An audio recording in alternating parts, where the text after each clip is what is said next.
Prime time news में आपका स्वागत है। मैं हूं प्रिया धीरा। ये जानते हैं स्पेशल रिपोर्ट के बारे में।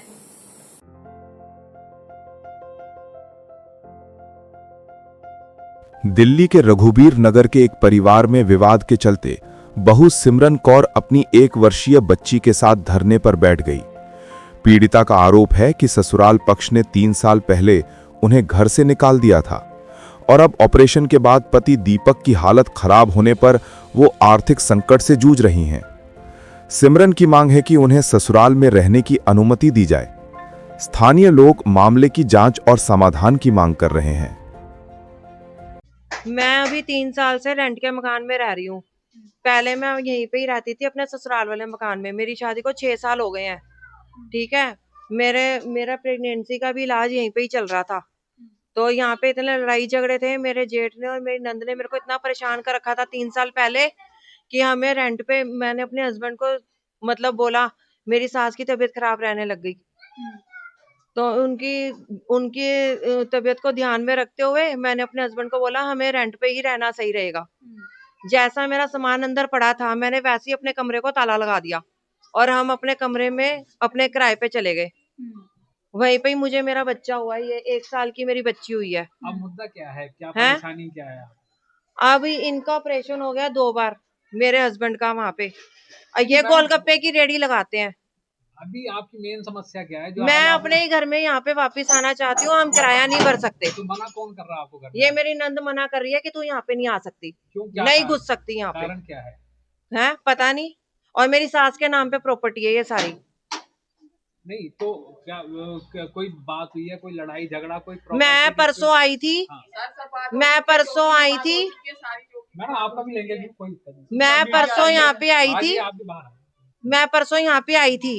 मैंने इनसे आराम से बोला कि हम अब किराया नहीं भर पा रहे। हम 10,000 हो गया, 10,000 किराया, 3 साल हो गए हम किराए पे रहते हुए। मेरा सामान यहाँ पे पड़ा हुआ है। मैं अपना और सामान लेके आ रही हूँ। मुझे यहीं पे ही रहना है। नहीं तो इन्हें दिक्कत क्या आपसे? क्या दिक्कत क्या है? क्यों नहीं? ये फर्स्ट फ्लोर पे ऊपर इसका कमरा है। ठीक है, ये मेरी सास के जीते जी अपने फर्स्ट फ्लोर पे रहती थी। ठीक है, उसके बाद मेरी सास की तबीयत ज्यादा खराब रहने लग गई तो ये नीचे खाती पीती थी। ठीक है, सोने के लिए ऊपर जाती थी फर्स्ट फ्लोर पे। फिर मेरी सास की तबीयत ज्यादा खराब रहने लग गई है और ये झगड़े मगड़े में इन्होंने मेरा जीना आराम कर दिया कि यहाँ से निकल तू। ये धमकियां देती थी अपनी माँ को कि अगर तुमने मेरे को यहाँ से निकाला, मेरे को हिस्सा नहीं दिया तो मैं अपने आप को कुछ कर लूंगी। प्रॉपर्टी का मामला आपको ये है कि आप भी इस घर में रहना चाहते हैं? हाँ जी। तो क्या जो जैसे अब आपकी सास तो है नहीं, हाँ, तो उनको क्या जिम्मेदारी देके गई? क्या जिम्मेदारी देके जिम्मेदारी वो किसी को भी नहीं देके गई। प्रॉपर्टी वगैरह भी किसी के प्रॉपर्टी किसी के नाम पे नहीं करके गई। तो वो आपने पुलिस केस वगैरह कोई मैंने महिला मंडल में कंप्लेंट करी है। कल करके आई हूँ मैं महिला मंडल में। पुलिस कंप्लेंट क्या है? सर उन्होंने बोले आप ये 3 साल से चल रहा है प्रॉपर्टी का केस। तो 3 साल से चल रहा है प्रॉपर्टी का केस। ठीक है, एक मिनट आपका भी लेंगे। ये रहते हैं 2nd फ्लोर पे। ये जो इस टाइम बोल रहे हैं ना, ये 2nd फ्लोर पे रहते हैं। हमेशा नीचे लड़ने के लिए आ जाते हैं।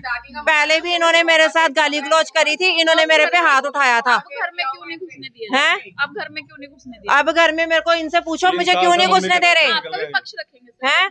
मेरा सामान, पक्ष करते हैं हम बोल रहे हैं इसमें। मेरा सामान अंदर पड़ा है। मेरा सामान अंदर पड़ा है। ये तुमने क्या अचानक आ जाएंगे मम्मी के मरने के बाद? मेरे को मेरी जान का खतरा नहीं है। इन्होंने तो पहले ही मेरा बच्चा खराब करवा दिया एक यहाँ पे।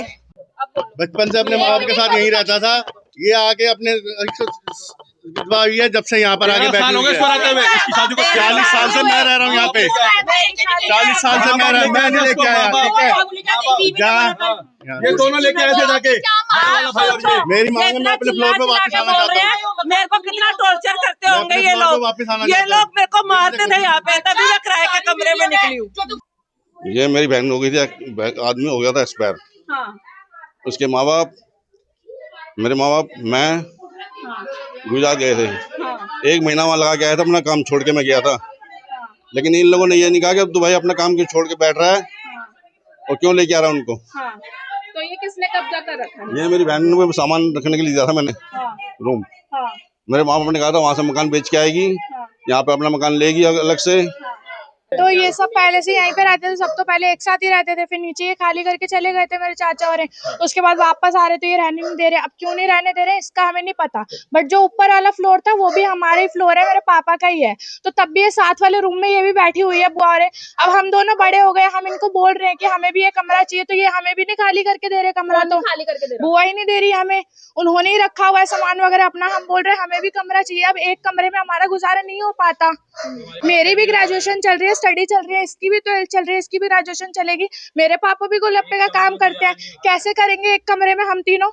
तो कह रहे हैं कि पैसे ये इनका घर का मामला है, ये सब कह रहे कि बेच के हम सारा हिस्सा ले लेंगे, पर इनका घर का मामला है, पता नहीं क्या हो रहा क्या नहीं हो रहा। हमने भी कहा है कि तुम बेच के सब अलग अलग ले लो। जैसे आपके गले में धरने में बैठे हैं, वो क्या कहना चाहेंगे? बच्ची को लेके धरने में बैठे हैं। अब वो देखो उनके घर का मामला है, हम कुछ नहीं बोल सकते। नहीं तो पहले भी ऐसे कोई लड़ाई झगड़ा ज्यादा ये तो जब से ये घर का हुआ है ना, तब से लड़ाई झगड़ा हो ही रहा है, काफी दिन से हो रहा है, जब से ये कह रहे घर बेचना है, पता नहीं, इनका लफड़ा बहुत हो रहा है।